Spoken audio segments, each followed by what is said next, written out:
I went in knowing exactly what I wanted. I wanted a boss that would invest in his employees, not just in themselves. And like that was number one, because a good office environment can do wonders. I was then working more hours. I at my old office was like, I will not work until 6. Like at the end of the day, I'm like, oh my gosh, like thank goodness I'm gone. And then at this, I was like, no, I'll work until 6. It's easy. You have a good environment, a boss that cares about their employees. It's just chef's kiss.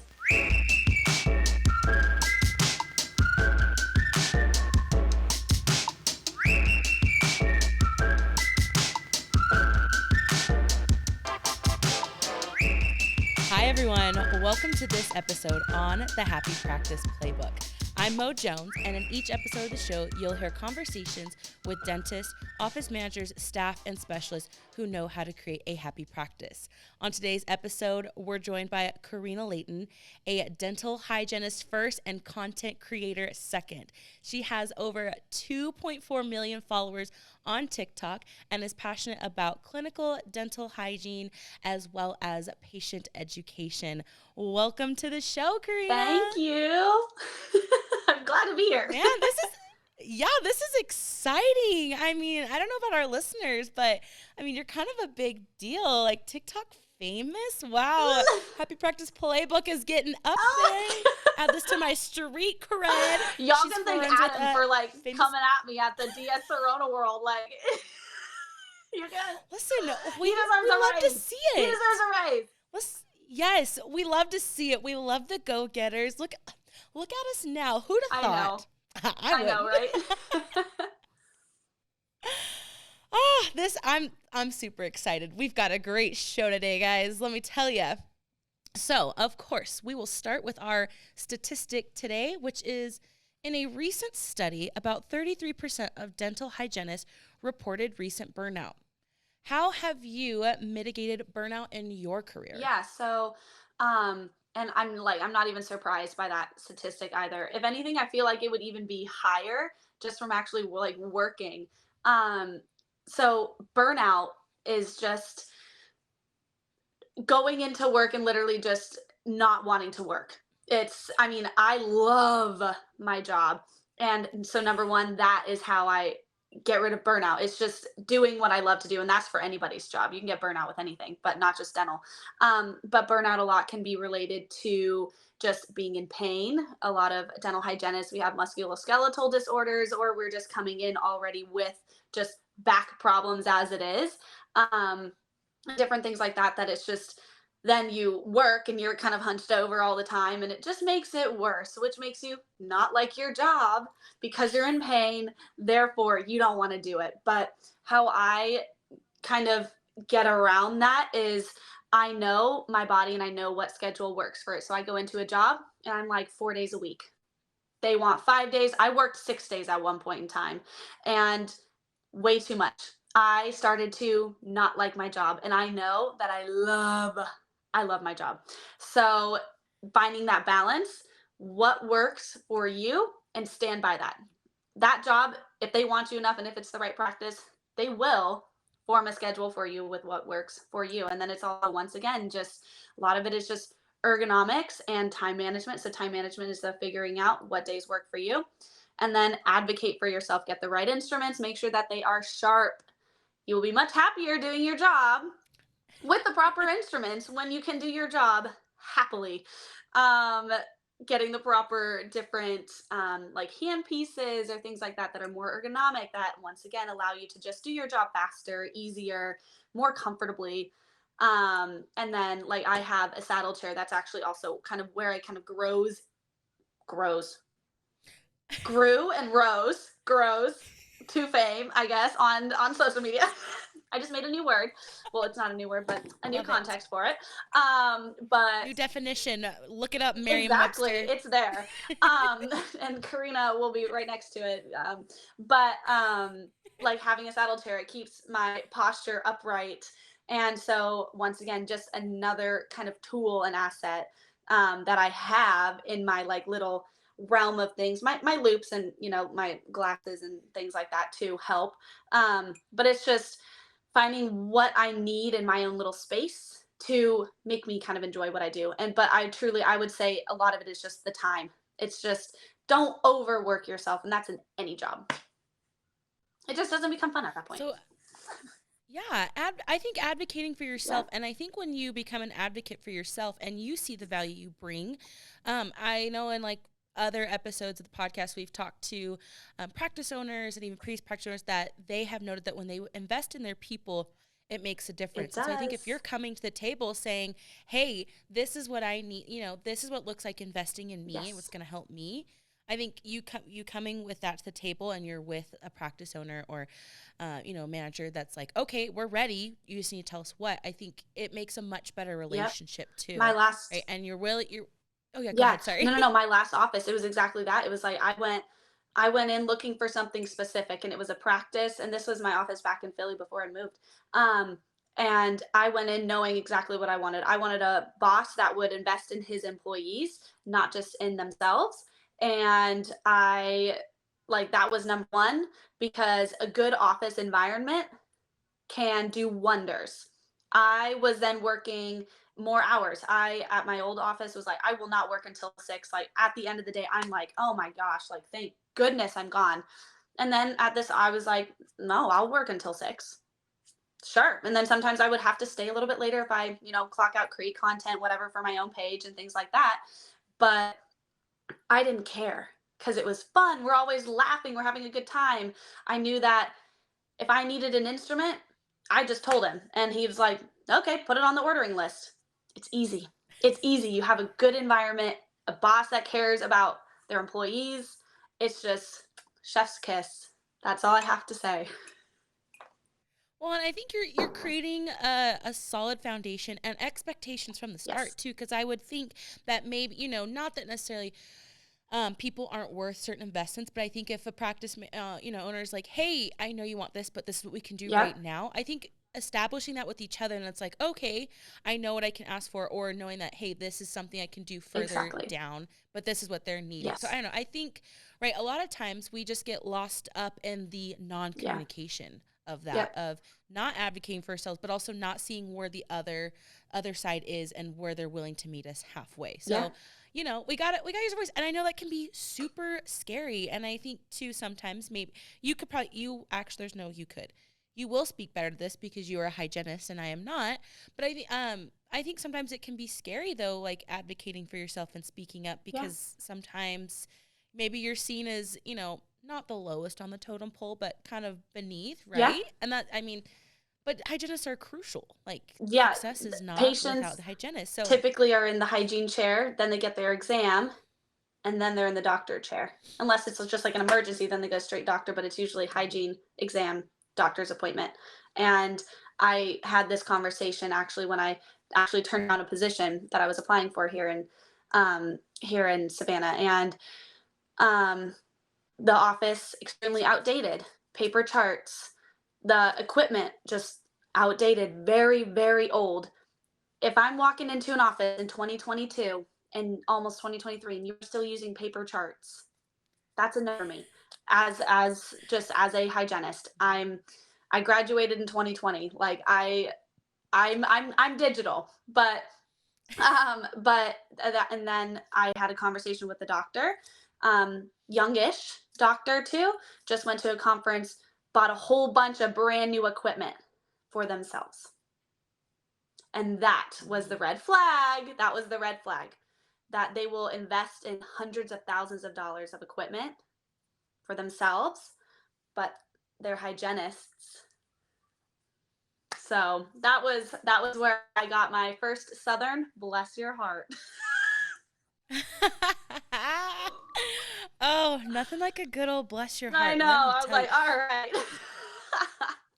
No, but I think that's again once something really good to keep an eye Yeah. out for though, because it, again, like, right, if you have a doctor who is from the get-go just spending on themselves, or not necessarily doing things that shows that they value their team in Yeah. that high regard, Yeah. I think that's definitely an Yeah. indicator of what's to come. At least that's my thoughts from how, who we've talked to Yeah. on the podcast. Because I think consistently, anyone who's a practice owner or dentist has 100% said, like, seen the value in their team. And even if they're not including their team on all of those Yes. decisions, they're involved with the law, or they get that input and Yes. feedback of what's needed, or what do you think of Yep. this, or let's see these two options. I think this way, but do some homework and you see what would be best for you guys, since you're on the ground, be Yeah. running it all day. And so, yeah, I again, you want to go where you're valued and where you're Yep. seen.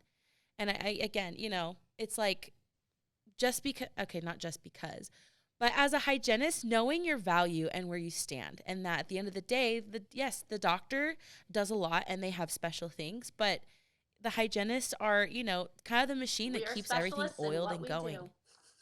Yeah, Yep. exactly. You're just as integral and Yep. needed in a successful practice as the doctor. But with that, sorry, excuse me. So you mentioned, of course, with being a Yeah. hygienist, that the patient's in your chair probably the Yeah. longest during appointment, right? So patient education is probably a big thing. I mean, yes, the doctor speaks that, but you're really there starting Yeah. that conversation and probably ending that. And I know that's something you're passionate Yeah. about. What makes you passionate about patient education? Um, I'm very, very passionate about just patient education, not to sound like annoying and say the same thing for a couple reasons. One, I did not brush my teeth very well when I was younger. I would tell my mom, "Yep, I brushed my teeth. I had braces and all of this and that." Nope, didn't. Got my braces off and went and probably got, I think, like 6 cavities filled right across the hall. It was family Oh my practice, gosh. foyer, ortho practice, braces off, walked right across the hall, fillings. And my mom sent me right back to school, numb. So, oh yes, yes. She said, "You gonna Um, learn today." but it was, I just felt like nobody really told me. I knew I needed to brush my teeth. Why? So now I've been able to work front desk, dental assist, ortho assist, and go through hygiene school while I was doing this. And now actually being able to be in clinical practice, I've noticed that there is a huge lack of knowledge in fundamentals that now that I'm in, like, I've done schooling, it's obvious. Oh, of course you need to floss. It's friction. We all understand friction, like, but patients don't understand that. They're just like, well, you just tell me to floss.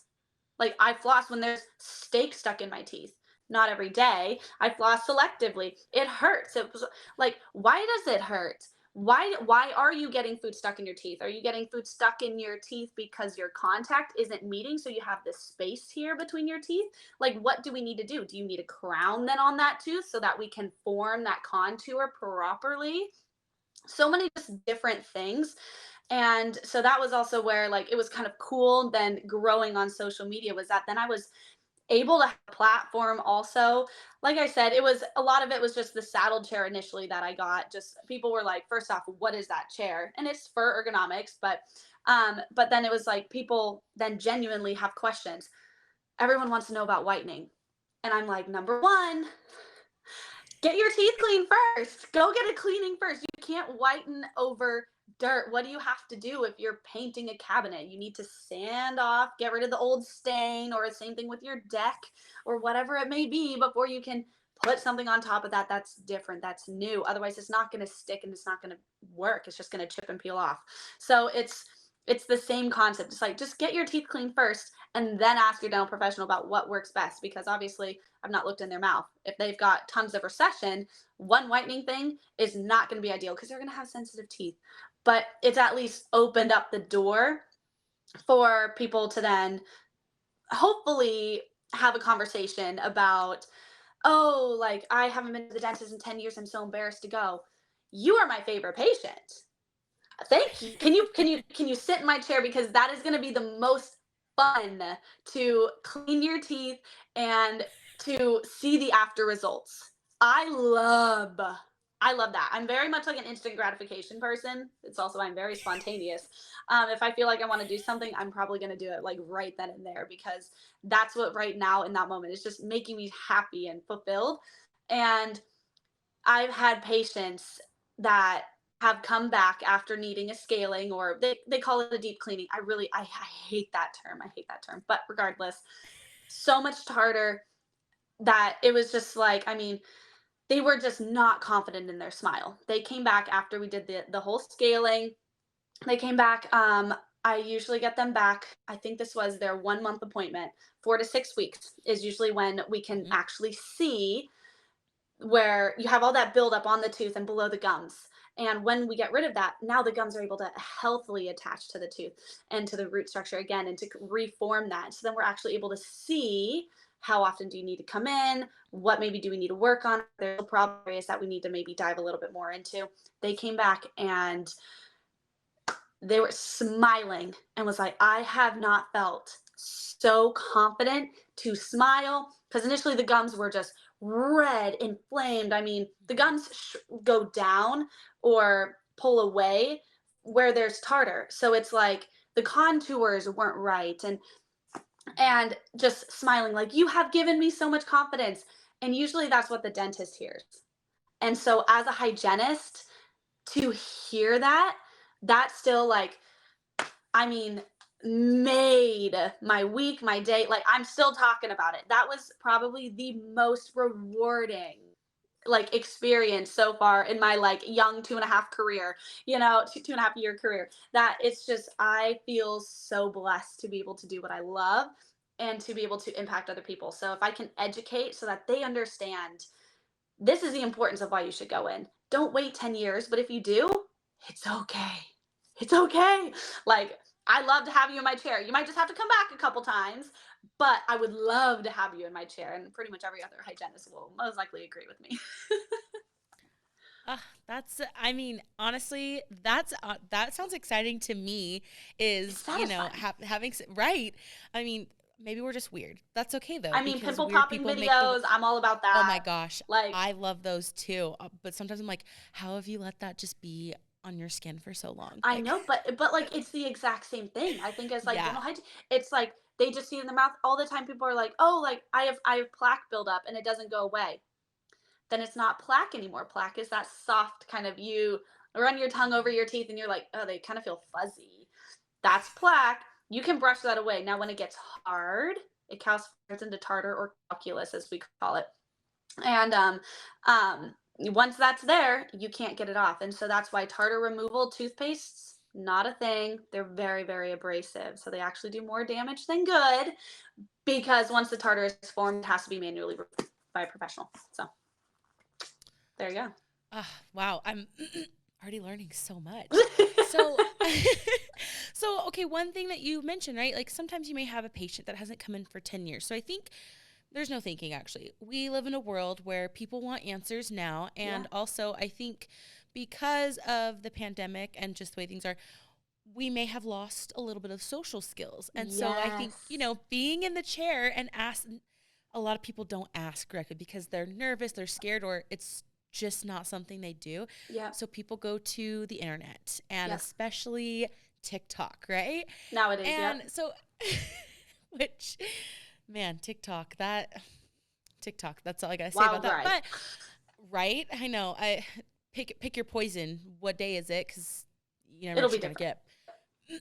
Honestly. So how do you combat it? Because I think just as much as there's good information on TikTok and like even like the content that you create to educate, there's a lot of no-nos or people bringing up things that are not common, but now people are like, oh my gosh, I think I have, like, I think, is it what, tonsil stones? Is that one Tonsil thing that I've, stones. yeah, like I think, let me just tell you, I saw that and I was just like, I was like, I was like, I've never known this before, and I wish I could go back to the days that I didn't know, because I like to think that at least, I'm someone who goes to the dentist regularly. Yeah. I'd like to think that if that was an issue for me, they would have brought that up. And so now it's like I'm in my head, I'm like, oh my gosh, do I have that? Is that a problem? So anyway, I say all of that as someone who, you have a patient in the chair and they are now coming to you, or with like these issues that Yeah. maybe are the exception and not the rule, or they're doing stupid things that they shouldn't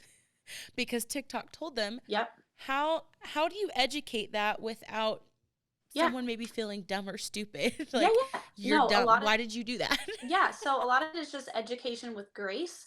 There was a TikToker that I had been just watching and was creating false dental information. And I was like, people should not every single day be swishing with hydrogen peroxide for whiter teeth. Oh my goodness. You I should not be doing that. Like Listerine makes this isn't branded or anything, but Listerine makes right. like a whitening hydrogen peroxide mouthwash. It's not just hydrogen peroxide. It's got other components in it, and they recommend not using it for like not using it every single day. It's one of those things that you can use it for like a week. It's very like it can cause tissue sloughing, which is no different than kind of dead skin. Like like you essentially um put your hand like in a light acid and take it out. What's gonna happen? Your old skin's a chemical peel, shall we? A chemical peel. First off, those are satisfying videos as well. I will never get one, but they seem awesome. But that's exactly what it is. It's just stuff like your skin is literally dying off. That can happen in the mouth. You can get more ulcers. You can, I mean, I was watching this and I was just like, you're so validate somebody's credentials just because they are famous or verified or whatever. What are their credentials that gives them a right to give you that information? That is right there. Boom, done. So I will end that on that. But to educate um, patient, because I've now just in the generation that we're in, all the time. Oh, so I saw on TikTok, and I'm like, give it to me, give it to me.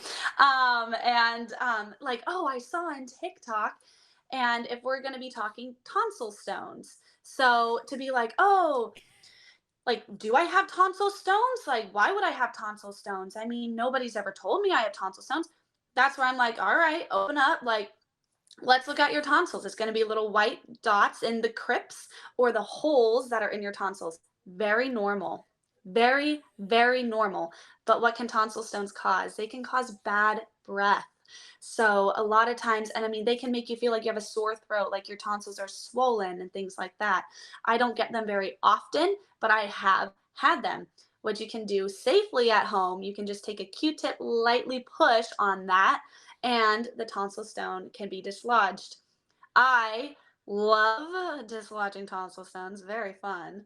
I mean, if we haven't gathered that, I'm weird. And I love all those instant gratification, satisfying things. And at my old job, one of my coworkers and even some people in the office had never seen a tonsil stone, didn't know what it was. And these are like assistants and just graduated assistants and people who have been in the dental industry for a long time. They didn't even know. But if it's not part of their job description, in a sense, like if you don't really learn about that as an oral healthcare professional and teaching proper oral hygiene, I am a professional in teaching you how to have good oral hygiene. And so it's just, I mean, one of the assistants, and I've known her, I kind of brought her from my old office to my then practice.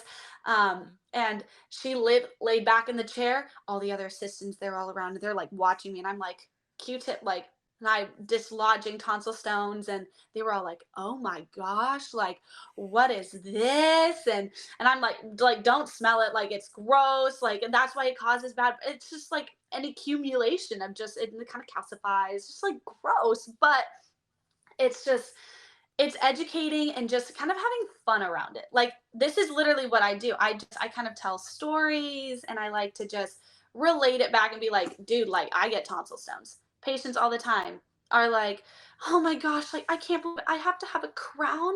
Like what even is a crown? Like, oh my, and I was like, I've had a root canal and a crown because I didn't brush my teeth when I was younger. And they think that when they have a filling, you get that one filling, you're done for life. Nope, you need to have perfect home care because that filling can break down around the margins, get decay, and then you have recurrent decay, need another filling. Over time, every time we do a filling, more and more tooth structure gets taken away and away till there's not enough left and we have to put a crown on it. Mine, being a dental professional, I know better. I don't want a root canal. Please just do a ginormous filling on my tooth. Nope, I was up at 3 a.m. in the morning and couldn't sleep, went in for an emergency root canal, March 15th, 2020. We love that the day that the world shut down I had a root canal and I will remember that forever. And after a root canal, you need a crown if it's especially if it's like a posterior tooth. So I tell patients this story and I'm like, I've had people look at me with such judgment that, oh my gosh, they're dental hygienists. Like, but also patients that are like sitting and they're fearful because root canals are made to be the worst thing in the world. Honestly, no. Like, the only reason it was bad was because I was just in so much pain that I was sobbing. Like, and I tell people, I'm like, if the doctor's recommending a root canal because that cavity is so far, or that's such a big filling, it's so close to your nerve.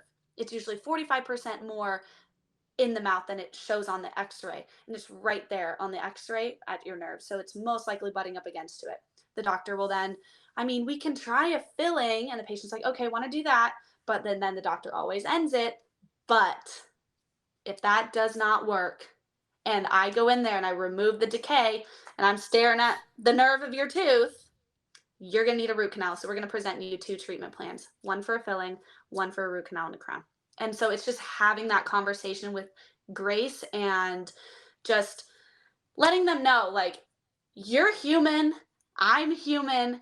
It wasn't the end of the world. Yeah, a crown initially kind of felt a little bit weird because it doesn't feel like a regular tooth, but I don't think about it. I don't think about it anymore. It's normal. And just now you have to have good home care because it's a margin.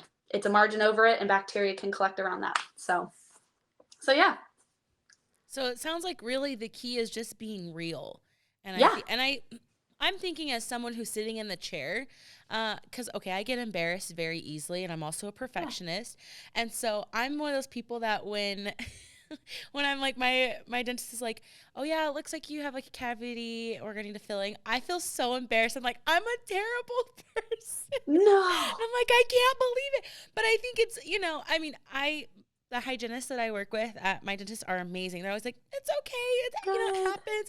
Yeah. Like, but I think it's with that, it's like, hey, like filling, cavities happen, fillings do. So I'm like, I'm doing my best. I thought I was taking care of my teeth. And they're like, it just, it is what it is. Like, you're growing older, you're a human, and like, Acids, it's not the end of the world. Yeah. Coffee, tea, pre-workout, seltzers. For those who don't know, she took pre-workout before this. Anyway. But like those, I had a patient come back after COVID, had like hardly any cavities, came back, had like 15, I want to say, small, and she was mortified. And I'm there with the doctor, loved the doctor that I worked with, amazing. And she was having a conversation with the patient and was like, what has changed? The patient now works from home, sits with a bag of salt and vinegar chips. That'll do it. Carbohydrates, acidity, salt and vinegar. Like, and it's just that constant snacking is resetting the timer to get the pH of your mouth back healthy. Your saliva is made to get you from that acidic state back to a happy place that is not acidic. When you're constantly eating, you're constantly in that. Same thing, sipping on coffee is the worst thing you can do. Chug it. Be done with it, type of a thing, because every time you do that, maybe, you're here and it's going to take like 45 minutes to get back here. You're here, there's your sip. You're here, there's your sip. You're never back to that good, happy medium. And so that was that conversation, and she was mortified, and we're like, at least we know now, at least you came in now. But so many people are doing seltzers and all of that these days. And so it's just like, yes, we're getting older, and that's why fluoride's important. Proper home care. If anything, I'm like, we're adults. Like, we honestly just require more attention sometimes than children, but everyone attributes all these cavities to being a kid. Nope. Yeah.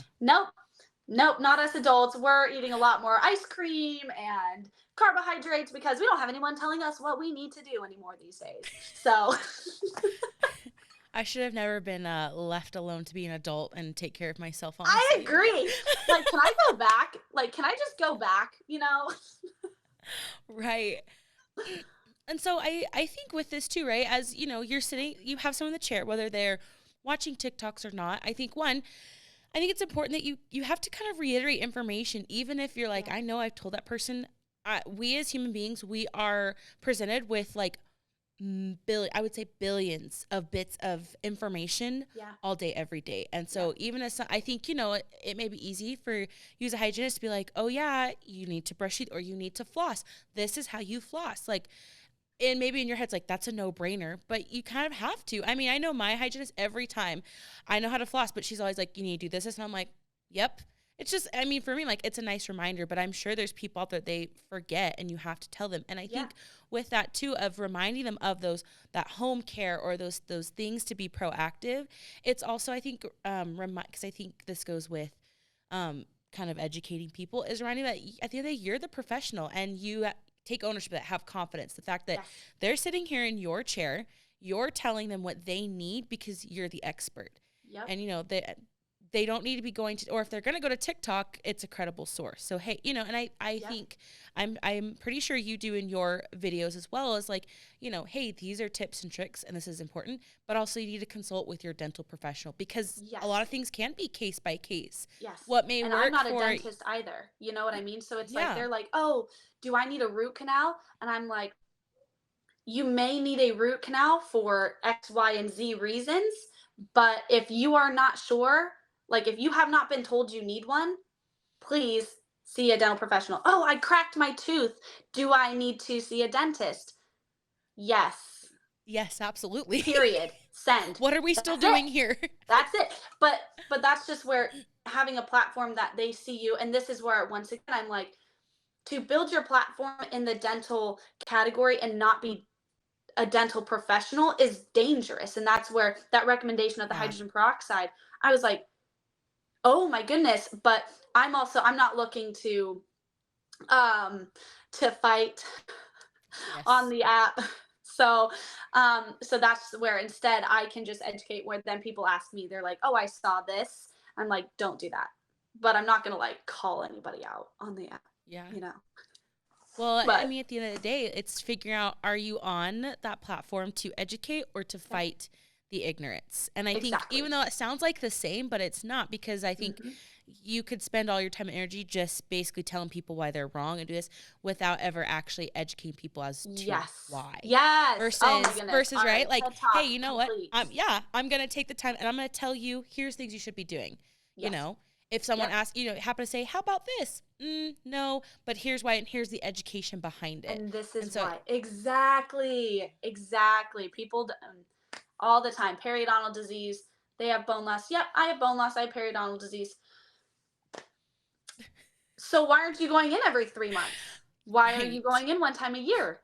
And well, nobody ever told me I needed to do. Or they told me, but my insurance just doesn't cover it. Okay, well, if you understood why, if you understood that periodontal disease is the irreversible loss of your jawbone, top and bottom jaw, um, that makes it worth it. That Yeah. makes it worth it. You can't get that back. I mean, yeah, yeah, exactly. Oh, Yeah. love it.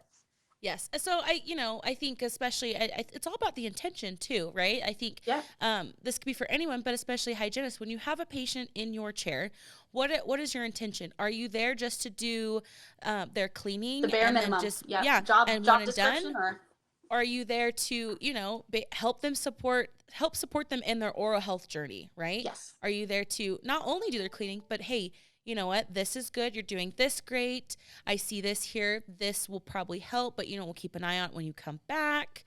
I think that's in turn, not only are you going to have better patient care at home, right, and outside Yeah. the office, but you're going to also have retention too, which retention leads to revenue, and revenue Yes. leads to you getting paid. I don't know.